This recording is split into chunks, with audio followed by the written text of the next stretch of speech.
Hello, se on virtuaalinen vaalikiertue M-kyyti ja pysäkkinä oli Peltosaari eli Peltsi.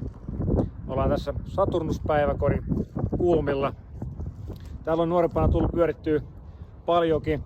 Nappasin joskus täällä sakotkin mopon kanssa. Suzuki PV:llä ei saa ajaa kaksipäällä. Mutta ei siitä sen enempää.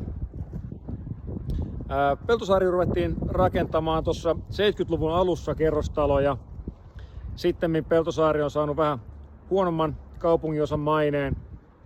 Peltosaari seura tekee erinomaista työtä Peltosaaren maineen ja Peltosaaren puolesta.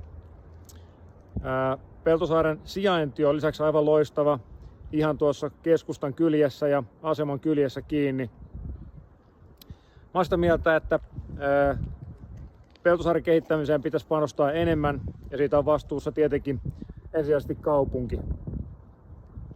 By the way, tiesittekö, että talvisodan aikana venäläiset pommitti Peltosaarta, kun luulivat tätä lentokentäksi? Peltoa. Kyllä vaan. No, M-kyydin seuraava pysäkki on Uramon koulu. Nähdään siellä. Moi moi!